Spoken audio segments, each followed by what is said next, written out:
So our next speaker, I actually was introduced through an early speaker, Bill Mitchell, who spoke about his daughter, sat on the board of a nonprofit, a national nonprofit called the Clery Center.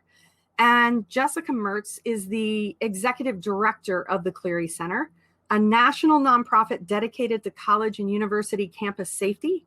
Jessica leads a team of experts in providing guidance to campus officials on how to meet standards of the Clery Act and how to build effective prevention and response programs.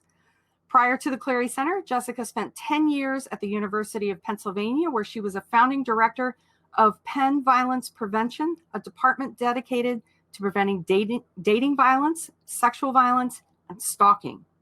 She currently serves on the board of directors for the Philadelphia Center Against Sexual Violence.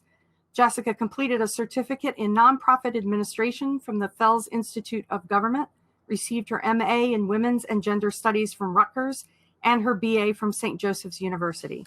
So without further ado, we have Jessica going to speak on safety on campus, rights and options for student survivors.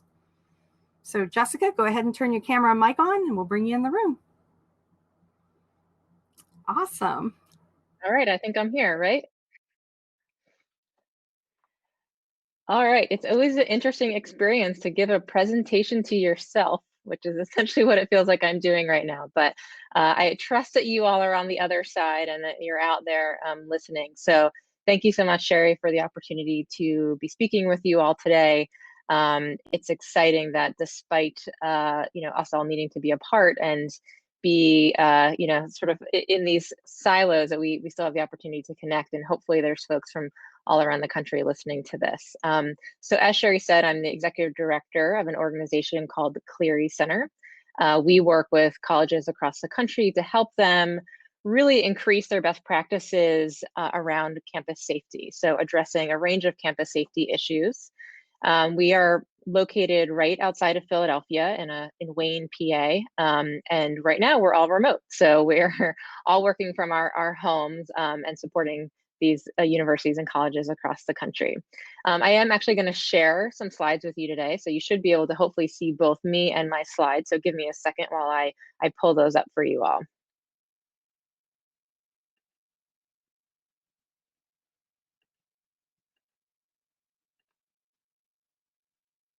Okay, it looks like you can see them, and sorry, you can see some of the things around them as well. So we'll talk a little bit today about safety on campuses. I want to start off by talking a little bit about what are some of the things we see that I think make dating and domestic violence sort of unique on a college campus, which I think leads to some of the reasons why there are some really specific legislative requirements and specific policies that we have on college campuses. And sorry, I'm going to move you around to make sure I can see my chat box too. Great. And I'm looking at the chat. So if anyone has questions as we're going, or if there's any sort of technical things that I should be aware of, feel free to jump in and let me know. So like I mentioned, our mission is to work with colleges and universities across the country. We do work primarily with campus professionals. So we're not working with students or with parents in particular. We're working with the folks on the ground who are really responsible for providing support to students, overseeing the disciplinary process, maybe campus police and campus safety. Those are the folks that we're working to train and to educate. We have a number of initiatives, which includes mainly training, and now we're doing all of our training virtually. But we have a number of other programs that allow us to work with other experts across the country to provide some free resources that are available to anybody who wants to use them on the website. And one of those is our initiative called Kristin's Crusade. So as Sherry mentioned earlier, I know many of you heard from Bill Mitchell, who is a board member of Clery Center, who's also somebody that I've known for almost 15 years now, because I had the pleasure of going to college with his daughter, Kristin Mitchell. Bill and his family partnered with Clery Center a couple of years ago to bring this new initiative to Clery Center. And one of the things that has come out of that is this video that we're really proud of called Then Everything Changed. It's a free, pretty short film. We kept it short because we know that often when you're with young people in particular, you only have a short period of time with them. And accompanying it is some resources, so discussion guides and helpful information, so that it can hopefully be an educational tool to help get the conversation started. So it really focuses on behaviors that might be considered dating violence and how to be positive and active bystanders in the community. So if you go to the Clery Center website, you can actually download the video and the resources for free. And even though it was primarily designed to be used on college campuses, I do think it is also a really helpful resource for parents who are trying to figure out how to talk to their children, or maybe for high school and middle school students as well, just to help them start thinking about what a healthy relationship is. So I hope that you have a chance to check that out. And I have a number of links for other resources that I will share at the end of this as well. I didn't get them to share you ahead of time, but I'll try and drop them in the chat box. I have them all ready to share with you when we're done. And Bill, I hope that you're out there listening as well. I saw you at one of the tables, so glad to be here with you. So like I said, I want to start with talking a little bit about what are some of the things that we know about dating and domestic violence on a college campus. I think in a lot of ways, it's not that different. And that's one of the messages that we are always trying to talk about, that we need to, when we look about interpersonal violence and we look at dating violence, we need to recognize all of the intersections and the ways in which it does impact all communities, and that nobody is immune to it. But also, depending on the community that you're in, it might present itself differently, or your opportunities for support might be different.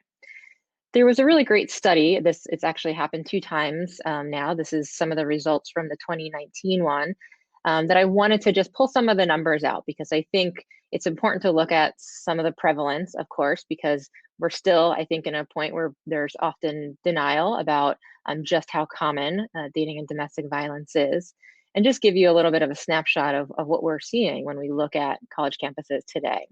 So this study was from the Association of American Universities, and it was called the Sexual Misconduct Campus Climate Survey. And let me think, I think it was, 181,000 students completed this. So it was a really big sample size, which makes it some really useful data for us to have. And one of the other really important things about this data was it was one of the largest sample sizes we've ever had of a self-identified transgender, genderqueer, and gender nonconforming community. So some of the information that we were able to gather about some of our more high-risk communities who are more likely to experience dating and domestic violence has been really valuable in sort of validating, I think, what a lot of us in the field have always been saying, is that marginalized and underrepresented communities are often going to be at higher risk. There's going to be additional barriers for them for receiving resources and making reports. So having these numbers that are sort of backing that up and validating that have been really key, I think, especially in helping institutions advocate for the resources they need and advocate for increasing their prevention efforts, and also making sure that when we develop prevention efforts and we develop policies, that we don't just have one representative of who we think a student is in our mind, to make sure that we're designing that outreach and we're designing those policies thinking about our marginalized student communities. So you can see some of the numbers here around prevalence, and both the undergraduate transgender, genderqueer, and gender nonconforming students and our undergraduate female students are at highest risk for all of these different forms of behavior.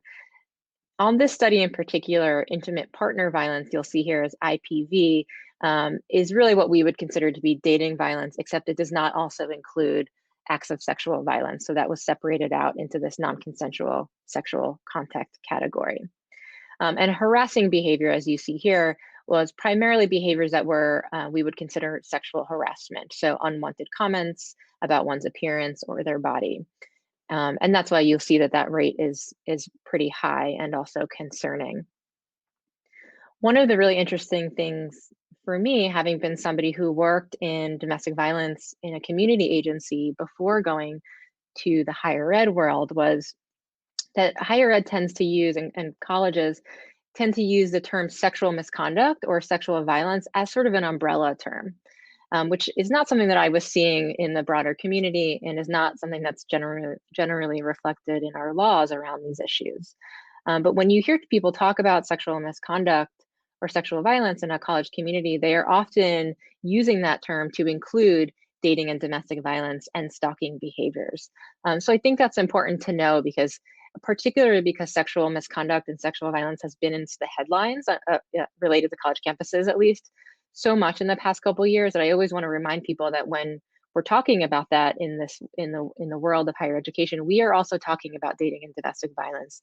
That is part of the conversation, and that is part of the legislation that we are looking to help guide some of these institutional decisions. And let me pause for a second, because I just want to ask a question and make sure that you all are there and see if you can answer in the chat box. How many of you work with college students, either now or you have in the past? And I would say if you're the parent of a college student, that counts too. So if you can say yes in the general chat, if that's a population that you're connected to right now. Okay, a parent. Yeah, good. I hope this is helpful for parents as well, because it should be. Great. So thanks for your answer. So it's good to know that this is a community that you're connected to. And if you're not, even if you don't realize you are, you probably are in some way, right? So some of the other results that we saw from the survey, and it's very, very long, and there's a lot of data that you can pull out of it. So I encourage you to look at it. This is a population that you're connected with, but I just pulled out some snapshots of it. But some of the main reasons that students did not contact a resource. And I know when we're talking about dating and domestic violence, we are often talking about the barriers, right? The barriers to getting support, the barriers for making a report. And so these are some of the ones that I think are interesting specifically for this community. So students thinking that they could handle it themselves, feeling like it was not serious enough to get support, not thinking that a resource could give them the help they need, not wanting to get the person in trouble. And this last one, which I will say in my experience with working with students, is a really, really powerful one, which is the fear of negative academic, social, or professional consequences. And that one, to me, really speaks to the reality that for a lot of college students, even though no matter how large your campus might be, right, whether you're at a huge state school or at a small private school, it still feels like a pretty insular community. It still feels somewhat isolating, sometimes in a good way, because you feel safe and you find yourself and you find your community, and you're there for reasons that are hopefully fulfilling for you, both academically and socially, but sometimes in really problematic ways that your community is sort of tight and small. And if you have a group of friends, or if you have a work study position, or if you have a major, for example, those aren't things that you can easily change. And those might be a big part of why you're at that institution and a big part of your livelihood. So for a lot of students who are in harmful or abusive relationships, the idea of needing to sort of break away from those communities that they're a part of, or the idea of being retaliated against or ostracized from those communities, is a really big barrier, I think, to talking to people about their experience or getting support. I'll ask another question too. When we think about who college students are most likely to disclose their experiences to, who do you think it is? Who do you think they're most likely to tell if they are in an abusive or harmful relationship?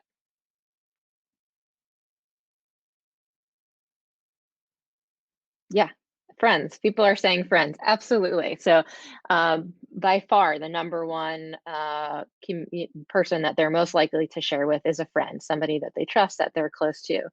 And that might seem obvious, but when something else that this data tells us is that students are very unlikely to define their own experience as dating and domestic violence, right? They might check off a list of behaviors that we would consider to be abuse, but when you say, are you experiencing abuse, they say no. So there's a big disconnect between what they're experiencing and what they're calling it. The other thing we say is when we ask students, do you think this is a problem on their campus, on your campus? We'll see a really high percentage of students say yes. They recognize that it's a problem. They recognize that sexual violence and dating violence are really prevalent. And then when we ask, do you think it's likely that it would ever happen to you? They say no. I think there's a lot of reasons for that, and we won't get into that, some of the psychological reasons why we don't think of ourselves as potential victims.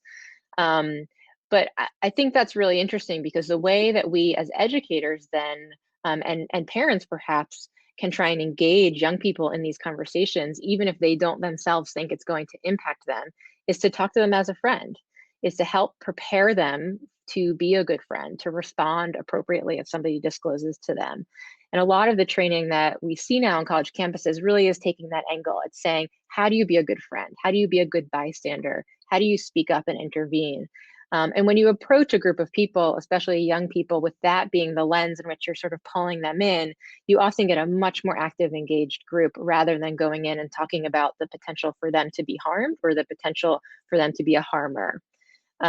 So that is just sort of a strategy across the board that I think is really helpful in trying to raise awareness with this demographic in particular. I'm going to talk a little bit about these two sort of federal laws that guide what colleges and universities are required to do across the country in terms of providing support and doing prevention work on their communities. And the first one is the Clery Act, which is what we're named after.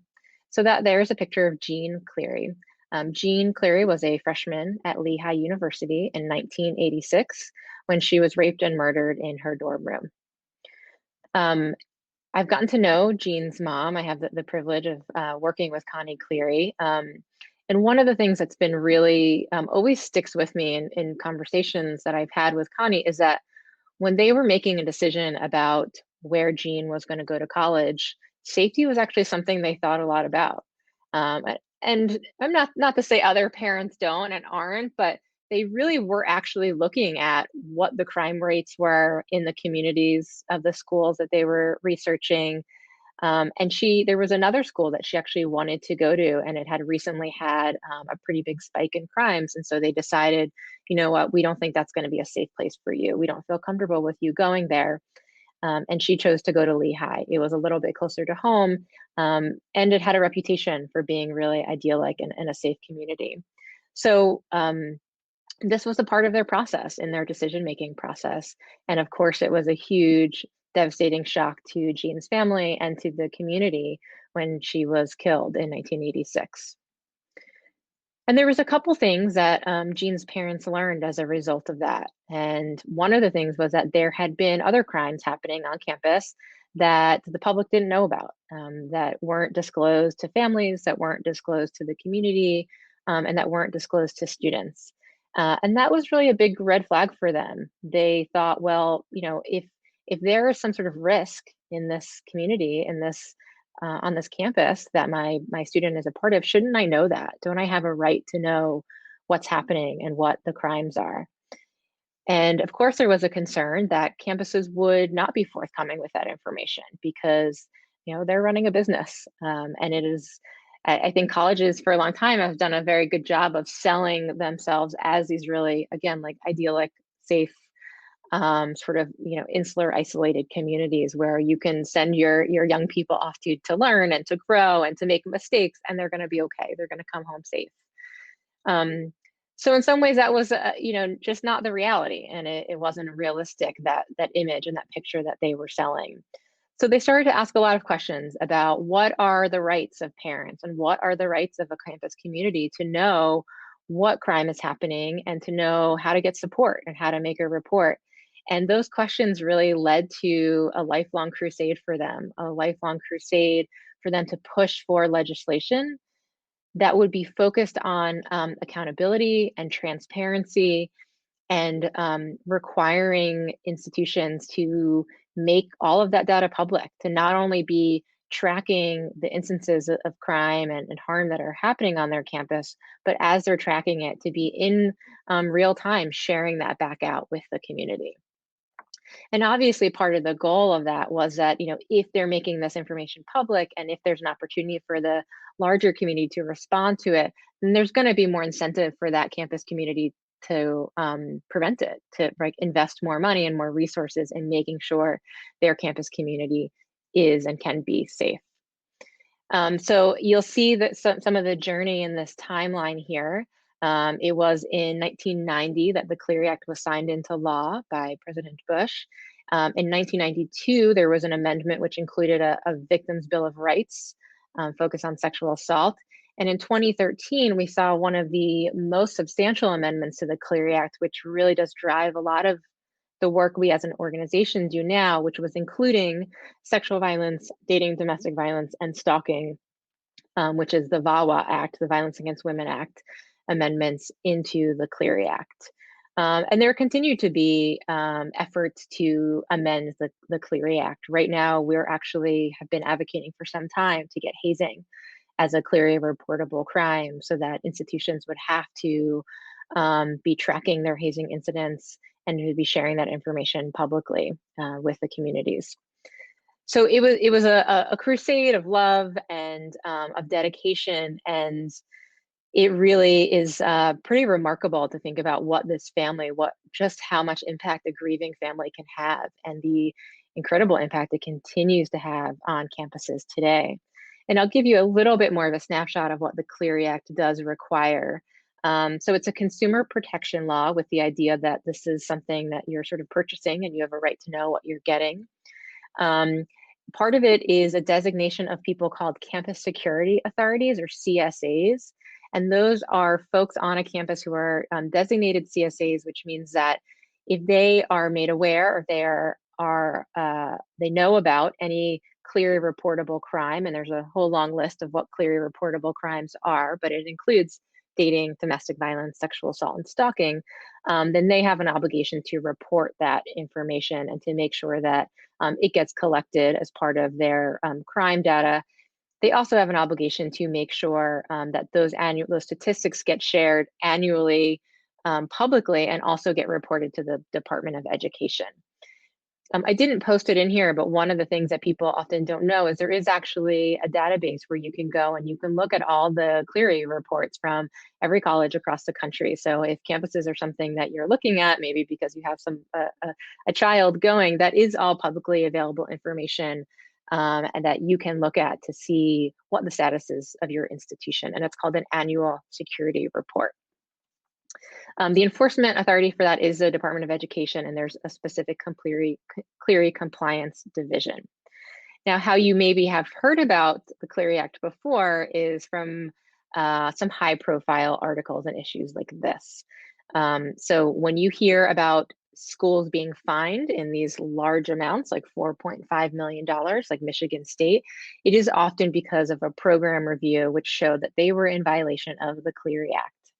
And so that is the way that schools are held responsible. There will be a pretty extensive program review, and then they can be fined. For this case in particular, this was the situation with Larry Nassar, in which there was a very long investigation that found there were multiple people who might be considered campus security authorities who were told about incidents of abuse and sexual abuse from Larry Nassar, and they did not do what they were required to do under the Clery Act in terms of reporting that information and providing that student with support.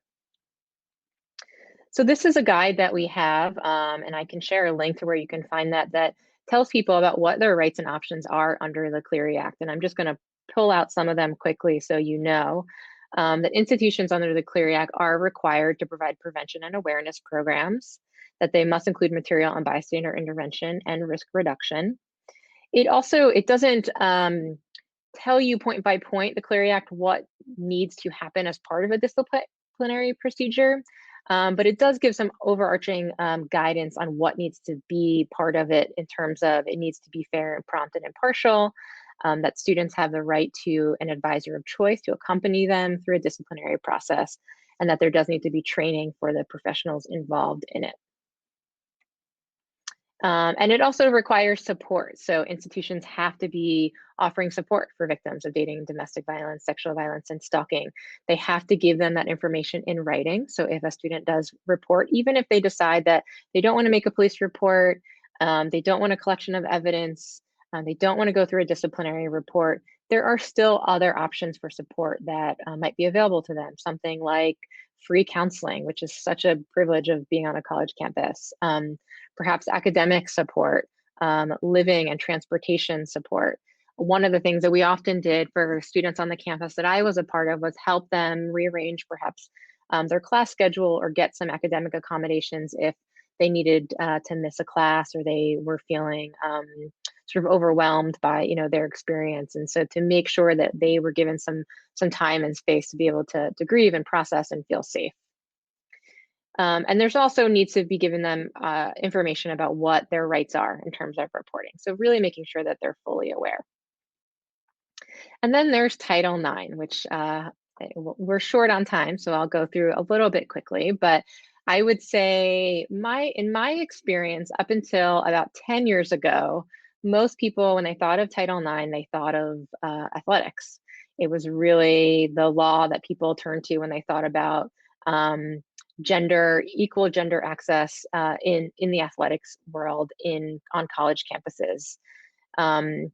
And so it wasn't until the recent past in which Title IX really started to make headlines and started to become more known, I think, nationally as the thing that sets requirements are related to sexual violence, relationship violence, and stalking, on college campuses. So it's a civil rights law. There's a lot of intersections that Title IX and Clery Act have, but they are different laws. So we sort of think of it as a Venn diagram. There's places where they might be overlapping, but they do have a lot of separate compliance requirements in them. One of the biggest overlaps I think they have is at the end of the day, they are both designed to hopefully create equity on the college campuses and to ensure that people can have access to their education free from harm or from the threat of violence or harassment. It is also the Department of Education, but it's the Office of Civil Rights that oversees Title IX. So you may have heard headlines because recently there was a number of changes, and there was new Title IX regulations that were released. And there is a lot, and I'm not going to go into all of the legal nuances of what the new Title IX regulations say, but there's some of them which I personally feel pretty positive about. And then there's some of them that we as an organization are pretty concerned about, both because of the ways in which they conflict with the Clery Act, and also because we are not convinced that they are actually providing equitable access to these processes for students on campus. So the new Title IX regulations did formally include dating and domestic violence as a form of sexual harassment. Again, there's that use of this sort of umbrella term of sexual harassment.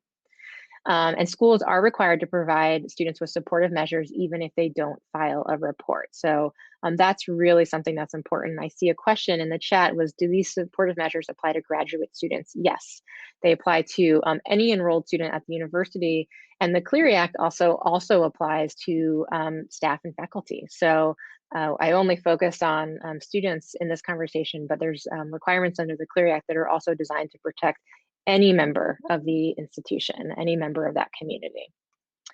Some of the problems or concerns we have with it is that, unlike the Clery Act, schools are not required to investigate cases that occur outside of the school's program or activity. Now, this is something that schools are navigating right now and has caused a lot of confusion because it's not always clear what might be considered a school program or activity. As you can imagine, when you sort of live at school, everything feels like a school program or activity. You know, it's not like a job where you go to work and you go home and there's this clear distinction. Their lives, the ways in which college students, especially if they're not commuters and they live on a campus, their lives are all sort of a school program. Another reason we have a concern is because schools are not required under these new regulations to investigate cases that occur abroad. And even though right now there's probably not a lot of a global travel at universities, there usually is. That's one of the huge changes we've seen in higher education over the past 20 years as we've become more and more of a global economy. We see schools have satellite campuses and all over the country.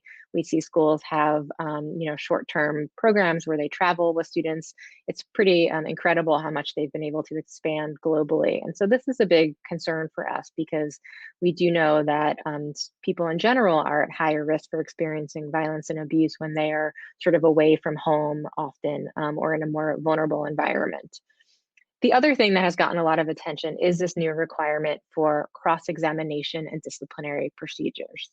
And what that means is that these new Title IX regulations are requiring that if students do choose to go through a disciplinary procedure through their institution, that part of that process needs to be a live hearing with a live cross-examination.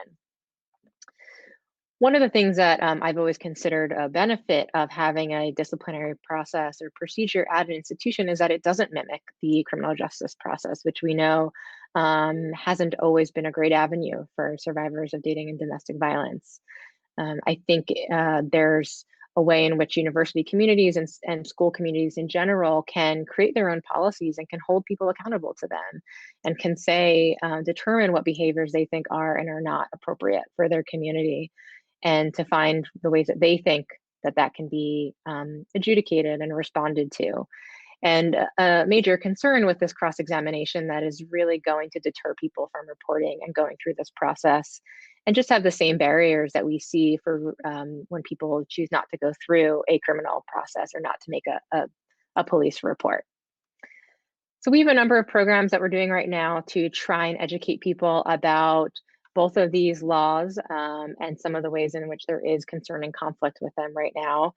One of the big issues is that the Title IX regulations were put into effect this summer in August, in the midst of obviously a global pandemic where institutions of higher ed, I think, are uniquely challenged right now.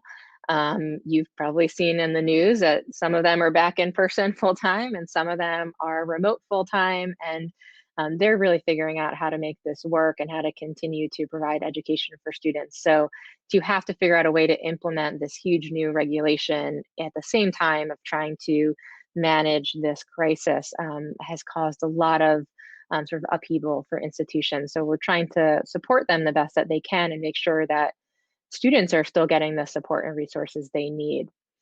These are some of the resources that we turn to. These are all national nonprofits that have done some great work, especially over the past couple of months. Some of them are more geared towards education for students. So I put them on here because if you do have young people in your life, or if you are a person working with college students or are a college student, so that you can look to some of these for some more advice and resources.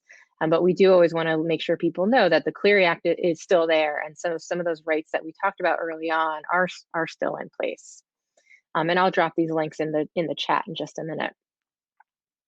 And finally, I do want to point out that it's October 1st, but up until yesterday, we were celebrating National Campus Safety Awareness Month, where we have a number of free resources that we put out, including some podcasts, which we've done for the first time this year.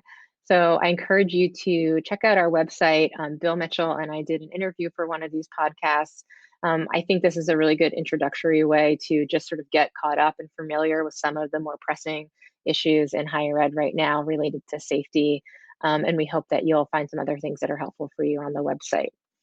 And this is my contact. On my next slide, if anybody wants to reach out to me or has any questions, and I will drop, like I said, those resources in the box right now.